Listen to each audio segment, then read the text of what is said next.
यादव जवाब भी आया है। महोदय, मेरा प्रश्न यह है मोटा मोटी कि आपने जो बीपीएससी टीचर है उसको सीनियर बना दिया और जो सक्षमता परीक्षा नियोजित शिक्षक ने दिया उसको आपने जूनियर बना दिया। तो जो सक्षमता परीक्षा दिया है वो 15 साल, 10 साल, 17 साल, 18 साल तक लगातार वो कार्य करता रहा शिक्षण संस्थानों में, और उसके 15 साल 18 साल के निरंतरता आप नहीं जोड़ेंगे तो वह डिमोरलाइज फील करते हैं। और दुनिया में कहीं ऐसा नहीं है कि एक ही काम में हम लगे रहे हों और हमको वो वरीयता का लाभ नहीं मिले। मैं माननीय मंत्री से आग्रह करना चाहता हूं कि जो नियोजित शिक्षक हैं और जो सक्षमता पास किए हैं उनको उनके सेवा काल का जो जितना वर्ष तक उन्होंने स्कूलों में पढ़ाया है उसको उसमें जोड़ते हुए सीनियर बनाया जाए। सरकार का इस पर क्या कहना है? एक मिनट पूछिए। हम लोग सभी जानते हैं यहाँ तीन लोकतांत्रिक ढांचे में तीन तरह की सरकार है, केंद्र सरकार, राज्य सरकार और लोकल गवर्नमेंट, स्थानीय स्वशासन की सरकार। और उसके तहत माननीय मुख्यमंत्री जी ने उस समय नियोजन इकाई के द्वारा नियुक्ति करवाया। जो माननीय सदस्य का सवाल है वह इसलिए भी अनिवार्य है और अपरिहार्य है कि उन्हीं शिक्षकों के अनुभव के आधार पर सरकारी विद्यालयों में प्रधानाध्यापक के रूप में नियुक्ति की गई, प्रधान अध्यापक के रूप में नियुक्ति की गई, शिक्षण प्रशिक्षण महाविद्यालय में व्याख्याता के रूप में नियुक्ति की गई। उसमें आप उनका अनुभव मान रहे हैं। राज्य सेवा संवर्ग के भी कोई अगर भारतीय प्रशासनिक सेवा में जाते हैं तो वो सरकार स्टेट टू सेंटर होता है, सेंटर टू सेंटर होता है, तो लोकल गवर्नमेंट टू स्टेट क्यों नहीं हो सकता है? इतने दिन की सेवा, वो भी नियमित सेवा। मुख्यमंत्री महोदय ने पहले वो ठेके पर थे नियुक्त, कॉन्ट्रैक्ट पर, और मुख्यमंत्री महोदय ने 60 वर्ष की सेवा उनकी भी की जितनी सरकारी कर्मियों की, सरकारी शिक्षकों की सेवा थी। तो मुझे नहीं लगता इसमें कोई विवाद है। विभाग द्वारा यह विवाद जरूर पैदा किया जा रहा है, शिक्षकों में असंतोष बनाया जा रहा है, पठन पाठन का कार्य प्रभावित हो रहा है। इसीलिए इसमें मंत्री महोदय आप एक बार समीक्षा करें और सरकार के संवैधानिक स्वरूप को देखते हुए जो माननीय सदस्य का प्रश्न है उसके अनुरूप उनको यह हकदारी मिलनी चाहिए।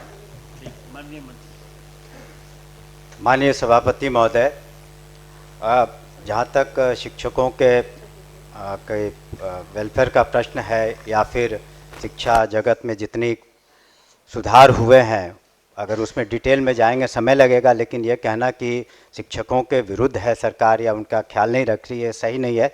लेकिन जो कॉन्स्टिट्यूशनल पोजीशन है, हम निश्चित रूप से आपके प्रस्ताव पर विचार करेंगे, लेकिन जो कॉन्स्टिट्यूशनल पोजीशन है वो भी माननीय सदस्य जान जाएं।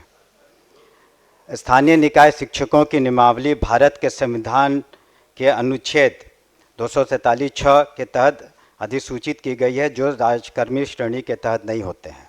तो ये कॉन्स्टिट्यूशनल पोजीशन है, लीगल पोजीशन है। उसके बावजूद भी मैंने कहा कि हम उस पर विचार करेंगे, लेकिन जहाँ तक लीगल पोजीशन और कॉन्स्टिट्यूशनल पोजीशन की बात है, सरकार उस पर सही है और जो हमारा विभाग है वो भी सही है। किसी को तंग तबाह करने के ख्याल से इस तरह की कोई मंशा नहीं है। हम लोगों ने तो जहाँ तक हो सका है शिक्षकों के हित में सारी कार्रवाइयाँ की हैं। अभी आप देख ही रहे हैं जो नियुक्तियाँ हों या उनके अन्य जो भी उनके हित के कार्य थे, 2 लाख करीब 50,000 से ज़्यादा जो शिक्षक थे वो तो पास कर चुके हैं सक्षमता परीक्षा में और वो राजकर्मी का दर्जा पा रहे हैं। महोदय हम भटक गए। मैं यह संजीव जी ने भी कहा कि आपने हेडमास्टर बनाया तो उसकी वरीयता को काउंट किया कि नहीं? आप बीपीएससी में सरकार ने एक योजना लाई कि नियोजित शिक्षकों को हम परमानेंट करके राज्यकर्मी का दर्जा देना चाहते हैं। आप दिए, वो परीक्षा दिया, लेकिन उसका पोंछ काट देने का आपने तो नहीं कहा था कि आपका जो पोंछ लगा हुआ है 18 साल का, 20 साल का, वो हम काट देंगे। और सरकार नियुक्त की थी, चाहे वो जिला में जिला परिषद का हो या कॉरपोरेशन में हो, जहां कहीं भी। हाँ, जहां कहीं भी नियुक्ति हुई है महोदय वो सरकार के आदेश पर हुआ है। 60 साल तक आपने उसको रखने का वादा किया इसी सदन में। हम सिर्फ यह चाहते हैं कि जो 18 साल 20 साल से काम कर रहे हैं उनकी सेवा निरंतरता उसमें जुटनी चाहिए। ये यूनिवर्सिटी एक्ट में भी है, दुनिया में ऐसा नहीं होता है कि एक ही काम कर रहे हैं, हम प्रमोशन के लिए छलांग करने जा रहे हैं बीपीएससी में देकर टेस्ट कराने, तो हमारा पोंछिए काट दीजिए। इसलिए महोदय मैं पुनः यह कहता हूं कि उनकी जो सेवा निरंतरता है उसमें जोड़ी जाए। अनुभव जितने दिन का अनुभव है, और आज अभी यूनिवर्सिटी सर्विस कमीशन के पूर्व चेयरमैन बैठे हुए हैं और वर्तमान चेयरमैन भी बहाली कर रहे हैं।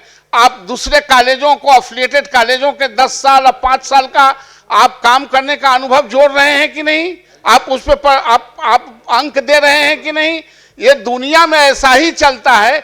एक अलग रूप से इसको प्रताड़ित करने के दृष्टिकोण से जो जूनियर आज बहाली हुआ है उसके कलेजा पर आप सीनियर के कलेजा पर बैठा देंगे तो शिक्षण संस्थानों में इसका असर पड़ता है। इसलिए महोदय मेरा आग्रह है कि उनका जो अनुभव का लाभ है उसमें जुटे। यह इस पर सरकार क्या कहती है? सभापति महोदय, प्रताड़ना की तो बात मेरे समझ के परे है और शायद इस सदन के समझ के भी परे है। शिक्षकों को जहाँ तक सुविधा दी जा रही है, एक चीज़ माननीय सदस्य भी बताना चाहेंगे, चूँकि उन्होंने लीगल प्रोविज़न की बात की और हमने भी किया, तो क्या जो सक्षमता पास करने के पहले जब वो जो शिक्षक थे जिसे नगर निकायों ने या पंचायती राज व्यवस्था के अधीन